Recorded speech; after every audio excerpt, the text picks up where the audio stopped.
start on my desk here at the moment.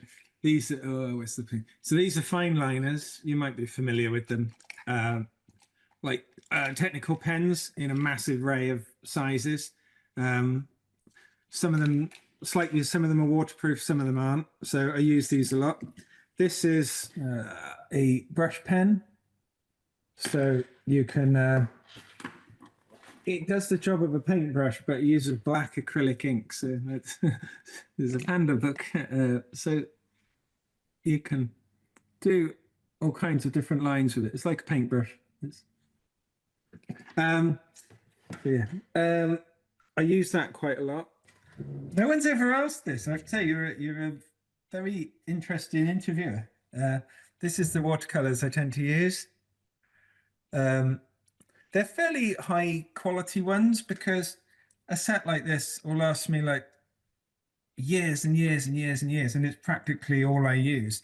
So I might as well buy the nice ones. So I and then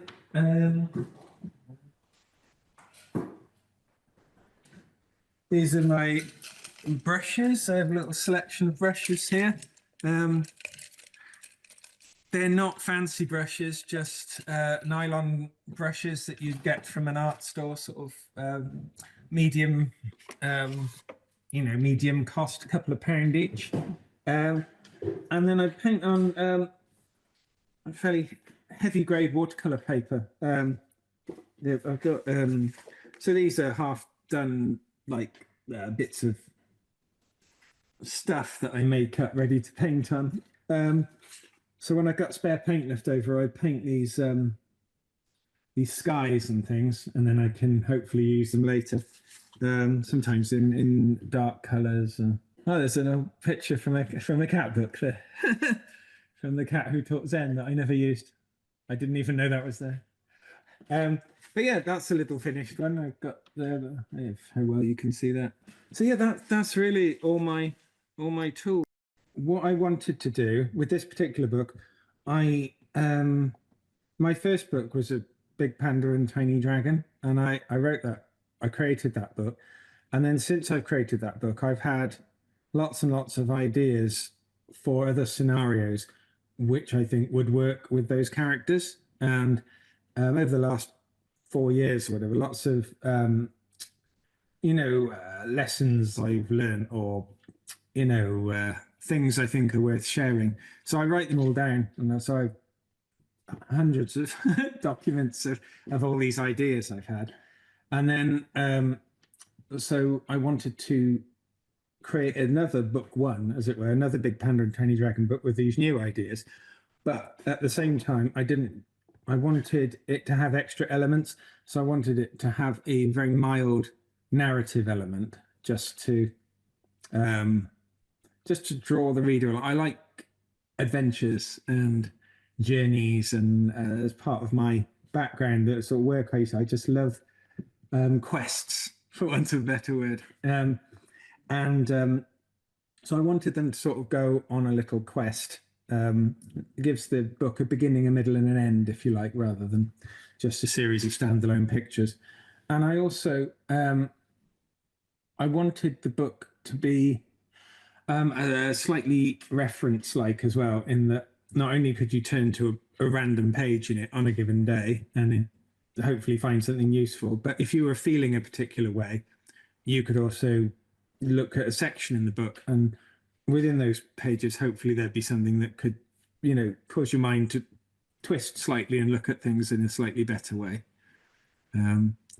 So, and it's in terms of actually composition, it would be all the text first. I would come up with mostly the text, lots of text, refining the ideas down and down until they're as simple and elegant, hopefully, as possible.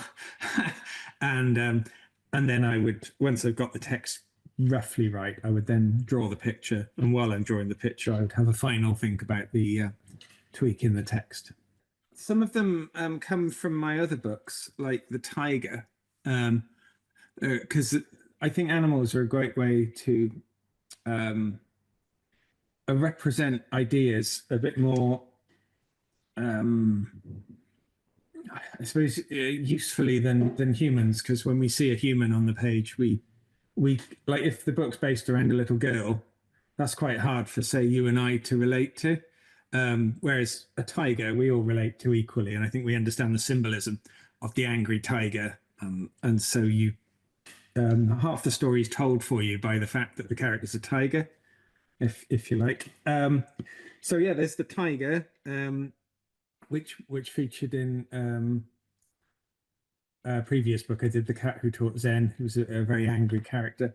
I think there's also the cat, who is the main star of The Cat Who Taught Zen. He appears in the book as a slightly wise, aloof, but flawed sort of sort of character. Gosh, I'm thinking which other ones. I put the wolf in, an angry wolf. My book, Following the Moon, features a wolf as the protagonist, and he's introduced into the book as well. The most important thing, I think, is to try to somehow the quotes that I write, or whatever you would call them, the little sections of text, they're hopefully small and concise, and they make quite a strong point.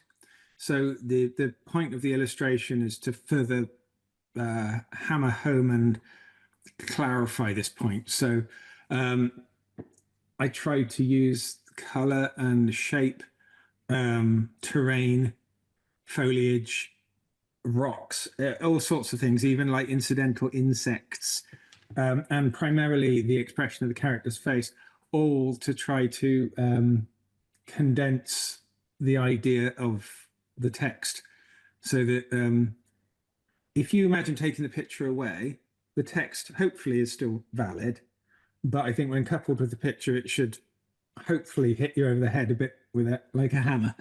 So really, by the maybe slightly mournful or sad or poignant expressions on the characters' faces, or reassuring expressions, it hopefully imparts into the reader some visual emotion as well as some, I guess, literary emotion, I suppose.